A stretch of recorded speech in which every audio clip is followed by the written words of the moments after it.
भूगोल ही इतिहास की धुरी है। Napoleon Bonaparte. नमस्कार और आज की इस गहरी पड़ताल में आपका स्वागत है। आज हम दुनिया के एक ऐसे कोने की कहानी में उतर रहे हैं जो नक्शे पर तो मतलब बर्फीला और शांत दिखता है, लेकिन असल में दुनिया की महाशक्तियों के बीच शतरंज के एक नई बिसात बन चुका है।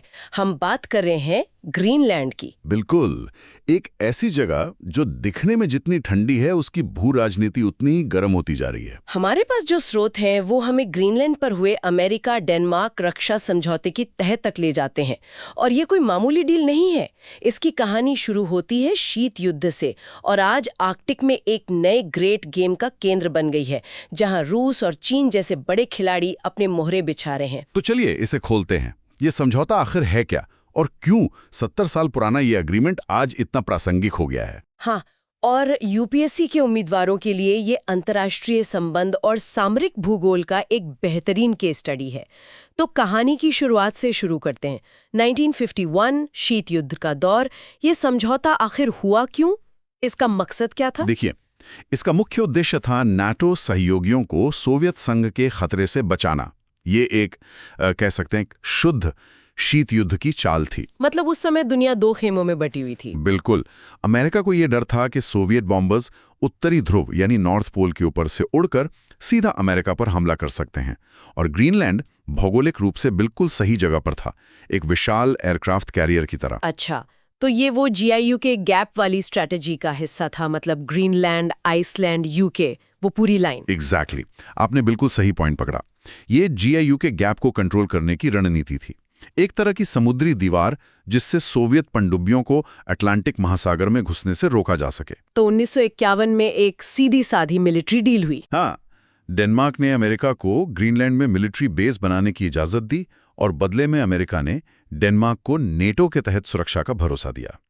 उस वक्त ग्रीनलैंड की कोई खास आवाज थी नहीं, वो डेनमार्क की एक कॉलोनी जो थी। लेकिन समय के साथ ग्रीनलैंड की अपनी पहचान भी तो बनी, वो हमेशा एक कॉलोनी नहीं रहा। सही बात है, और यहीं से कहानी में एक नया मोड़ आता है। अच्छा। हाँ, 1953 में ग्रीनलैंड ने अपना औपनिवेशिक दर्जा छोड़ा और डेनिश संविधान के तहत डेनमार्क का एक समान हिस्सा बन गया। फिर 1979 में उसे अपनी होम रूल सरकार मिली, जिसने स्थानीय स्वायत्तता का रास्ता खोला। अब वो सिर्फ एक बर्फीला मैदान नहीं थे जिस पर कोई भी आकर अपना बेस बना ले। ये तो हुई शीत युद्ध की बात, लेकिन फिर आया 1990 का दशक। सोवियत संघ टूट गया, कोल्ड वॉर खत्म हो गया। तो फिर इस समझौते को जिंदा रखने की या इसे 2004 में अपडेट करने की क्या जरूरत आन पड़ी? मतलब असली खतरा तो चला गया था ना, है ना? यही बात वाकई दिलचस्प हो जाती है। सैद्धांतिक रूप से खतरा खत्म हो गया था और अमेरिका ने ग्रीनलैंड में अपनी सैन्य उपस्थिति काफी कम भी कर दी थी। तो फिर क्यों? क्योंकि स्ट्रेटेजिक लोकेशन की अहमियत कभी खत्म नहीं होती। 2004 तक दुनिया बदल चुकी थी। अब खतरा सोवियत बॉम्बर्स का नहीं था, बल्कि अब खतरा था मिसाइलों का, वैश्विक आतंकवाद का और अंतरिक्ष में बढ़ती प्रतिस्पर्धा का। और शायद आर्कटिक में छिपे खजाने का भी, जैसे तेल, गैस और नए शिपिंग रूट्स। प्रिसाइजली, बर्फ पिघल रही थी और आर्कटिक एक नए गोल्ड रश का केंद्र बन रहा था।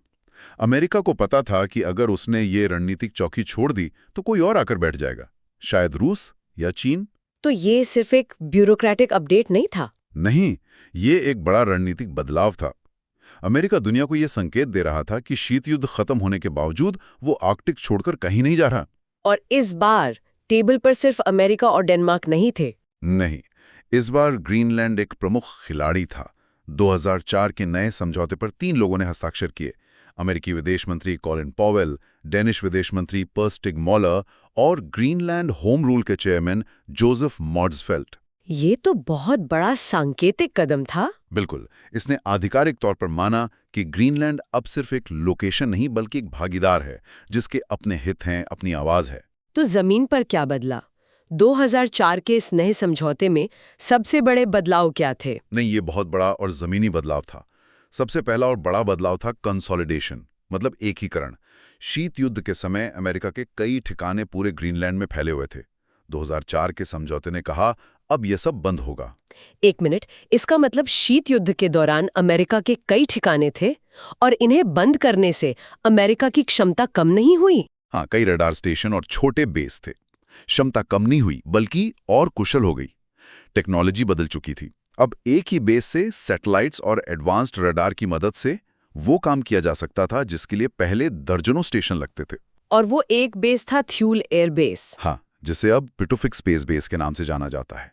समझौते में साफ तौर पर कहा गया, पिटुफिक एयरबेस ग्रीनलैंड में एकमात्र रक्षा क्षेत्र है। मैंने पढ़ा है कि ये पिटुफिक बेस अमेरिका के लिए बहुत ही ज्यादा जरूरी है। इसे उनकी उत्तरी आंख भी कहते हैं। ऐसा क्या खास है इस जगह में? पिटुफिक कोई साधारण बेस नहीं है। इसकी लोकेशन ऐसी है कि ये उत्तरी ध्रुव के ऊपर से आने वाली किसी भी बैलिस्टिक मिसाइल का सबसे छोटा और सीधा रास्ता ट्रैक कर सकता है। मतलब ज्योग्राफी इज एवरीथिंग हियर। बिल्कुल। यह अमेरिका के मिसाइल चेतावनी और अंतरिक्ष निगरानी नेटवर्क का एक महत्वपूर्ण हिस्सा है। यहाँ के शक्तिशाली रडार न सिर्फ मिसाइलों पर नजर रखते हैं, बल्कि अंतरिक्ष में घूम रहे मलबे यानी स्पेस डेब्री को भी ट्रैक करते हैं और कान की तरह है। और वहाँ जो अमेरिकी सैनिक तैनात हैं, उन पर कौन से कानून लागू होते हैं, अमेरिकी या डेनिश? ये हमेशा एक बड़ा मुद्दा होता है। बिल्कुल। और इसे सुलझाने के लिए समझौते को नेटो के स्टेटस ऑफ फोर्सेस एग्रीमेंट यानी SOFCA से जुड़ा गया। SOFA मूल रूप से ये तय करता है कि मेजबान देश में विदेशी सैनिकों पर कौन से नियम और कानून लागू होंगे। 2004 के अपडेट ने पुराने नियमों को पूरी तरह बदल दिया। तो अब एक तरफा फैसले नहीं लिए जा सकते थे? नहीं, बिल्कुल नहीं। अब साझेदारी का दौर था। समझौते में यह साफ लिखा गया कि अमेरिका को बेस के संचालन में किसी भी बड़े बदलाव से पहले डेनमार्क और ग्रीनलैंड दोनों से सलाह करनी होगी। ये एक बहुत बड़ा बदलाव था। हाँ, एक तरफा कार्रवाई से सहकारी साझेदारी की तरफ। आपने स्थानीय साझेदारी की बात की। मुझे ये बात बहुत दिलचस्प लगी कि ग्रीनलैंड को भी टेबल पर जगह मिली। तो स्थानीय लोगों की आवाज को मजबूत करने के लिए क्या ठोस कदम उठाए गए? ये 2004 के समझौते का सबसे क्रांतिकारी पहलू है। एक बहुत ही महत्वपूर्ण प्रावधान जोड़ा गया। ग्रीनलैंड की होम रूल सरकार को ये अधिकार दिया गया कि वो पिटुफिक बेस के कमांडर के साथ सीधी बातचीत के लिए अपना एक प्रतिनिधि नियुक्त कर सकती है। एक मिनट, मतलब उनका अपना डायरेक्ट चैनल था अमेरिकी कमांडर तक? ये तो बहुत बड़ी बात है। बिल्कुल। इसका मतलब था कि अगर जमीन के इस्तेमाल या पर्यावरण से जुड़ा कोई भी ऐसा मुद्दा उठता है जो ग्रीनलैंड के लोगों को सीधे तौर पर प्रभावित करता है, तो उनका अपना आदमी सीधे अमेरिकी कमांडर से बात कर सकता था। हाँ, और अगर बातचीत से मामला नहीं सुलझता तो उसे एक स्थायी समिति या सीधे राजनयिकों के पास भेजा जाता। समझौते की प्रस्तावना में भी ग्रीनलैंड के योगदान और जोखिमों और जिम्मेदारियों को साझा करने की बात को स्वीकार किया गया। तो ये एक सच्ची साझेदारी की तरह लगने लगा। कोशिश तो यही थी।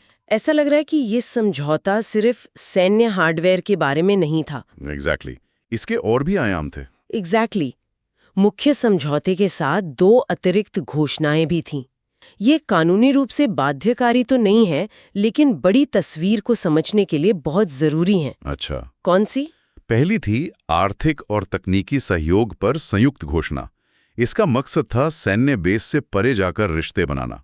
इसमें आर्कटिक टेक्नोलॉजी पर संयुक्त अनुसंधान, नवीकरणीय ऊर्जा परियोजनाएं, शिक्षा, पर्यटन, इन सबको बढ़ावा देना शामिल था। मतलब सैन्य उपस्थिति के बदले ग्रीनलैंड के विकास में अमेरिकी निवेश का वादा। एक तरह से हाँ। और दूसरी घोषणा पर्यावरण को लेकर थी। आर्कटिक का इकोसिस्टम तो बहुत नाजुक है। हाँ, और ये बहुत जरूरी था। दूसरी घोषणा थी ग्रीनलैंड में पर्यावरण पर संयुक्त घोषणा। इसने माना कि आर्कटिक जलवायु परिवर्तन के प्रति विशेष रूप से संवेदनशील है। अमेरिका ने प्रदूषण कम करने और ग्रीनलैंड के सख्त पर्यावरणीय नियमों का पालन करने की प्रतिबद्धता जताई। लेकिन क्या अमेरिका ने सच में इन नियमों का पालन किया? क्योंकि अक्सर ऐसे पर्यावरण संबंधी क्लॉज बस कागज पर अच्छे लगते हैं। ये एक बहुत बड़ा विवाद का मुद्दा रहा है और आपके स्रोत भी इसी तरफ इशारा करते हैं। ग्रीनलैंड के लोग आज भी शीत युद्ध के दौरान बनाए गए और बाद में छोड़ दिए गए अमेरिकी ठिकानों की सफाई की मांग कर रहे हैं, जहां बहुत सारा कचरा और प्रदूषण फैला हुआ है। हाँ, तो प्रतिबद्धता और कार्यवाही के बीच एक गैप तो रहा है और यह आज भी दोनों देशों के बीच तनाव का एक बड़ा कारण है। तो इन सब बातों को आज के संदर्भ में देखते हैं। 20 साल बाद यह समझौता अचानक इतना जरूरी क्यों हो गया है? अगर हम इसे बड़ी तस्वीर से जोड़ें तो आज आर्कटिक में भू राजनीतिक प्रतिस्पर्धा मतलब चरम पर है। जैसा कि स्रोत बताते हैं, रूस आर्कटिक में अपनी सैन्य ताकत को आक्रामक रूप से फिर से बना रहा है। उसने पुराने सोवियत बेस फिर से खोल दिए हैं। और दूसरी तरफ चीन है, जो खुद को नियर आर्कटिक स्टेट कहता है। बिल्कुल। वो संसाधनों और नए शिपिंग रूट्स की तलाश में है। उसका पोलर सिल्क रोड इनिशिएटिव इसी का हिस्सा है। और इस नए ग्रेट गेम में पिटुफिक बेस अमेरिका का सबसे मजबूत मोहरा है। बिना किसी शक के। प्यूटिफ्रिक का रडार सिर्फ मिसाइलों पर ही नहीं बल्कि इस क्षेत्र में बढ़ती रूसी और चीनी गतिविधियों पर भी नजर रखता है। अमेरिका के लिए ये रणनीतिक नियंत्रण का सवाल है। इस कहानी में 2019 का वो वाकया भी आता है जब तत्कालीन अमेरिकी राष्ट्रपति ट्रंप ने ग्रीनलैंड को खरीदने की पेशकश कर दी थी। उसने इस रिश्ते की असलियत को दुनिया के सामने ला दिया था। एग्जैक्टली। वो पल बहुत कुछ उजागर कर गया। वो कोई मजाक नहीं था। उसने इस रिश्ते के दिल में छिपे तनाव को दिखा दिया। क्या अमेरिका ग्रीनलैंड को एक भागीदार मानता है या सिर्फ एक रणनीतिक जमीन का टुकड़ा? और डेनमार्क और ग्रीनलैंड दोनों ने इस पेशकश को सिरे से खारिज कर दिया था। हाँ, और कहा ग्रीनलैंड बिकाऊ नहीं है। इस घटना ने ग्रीनलैंड के लोगों को सोचने पर मजबूर कर दिया कि उन्हें इस साझेदारी से असल में क्या मिल रहा है।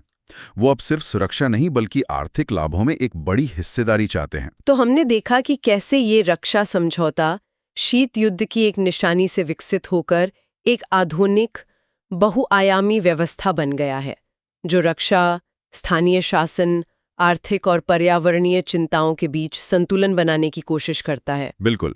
ये सिर्फ सैन्य हार्डवेयर के बारे में नहीं है बल्कि कूटनीति, अर्थशास्त्र और पर्यावरण का एक जटिल मिश्रण है। और ये समझौता आर्कटिक में बढ़ती महाशक्ति प्रतिस्पर्धा के संदर्भ में आज पहले से कहीं ज्यादा प्रासंगिक है। हाँ, यूपीएससी उम्मीदवारों के लिए ये अंतर्राष्ट्रीय संबंध यानी जीएस पेपर 2 को समझने के लिए एक बेहतरीन केस स्टडी है। ये दिखाता है कि कैसे पुराने समझौतों को नई भू राजनीतिक वास्तविकताओं के हिसाब से ढाला जा सकता है और कैसे ग्रीनलैंड जैसे छोटे एक्टर्स भी बड़े रणनीतिक समीकरणों में एक महत्वपूर्ण भूमिका निभा सकते हैं। अगर ये विश्लेषण आपको पसंद आया तो कृपया लाइक और सब्सक्राइब करें। आपके कोई प्रश्न हो तो कमेंट्स में जरूर बताएं, हम कोशिश करेंगे कि उनका जवाब दें। और जाते जाते आपके लिए एक विचार, जैसे जैसे आर्कटिक की बर्फ पिघल रही है और नए समुद्री मार्ग और खरबों डॉलर के संसाधन खुल रहे हैं, क्या इस तरह के द्विपक्षीय रक्षा समझौते वैश्विक सहयोग के लिए एक मॉडल बन सकते हैं, या फिर ये इस संवेदनशील क्षेत्र में एक नए बर्फीले शीत युद्ध की शुरुआत करेंगे जहां हर देश सिर्फ अपने फायदे के लिए जमीन हथियाना चाहेगा?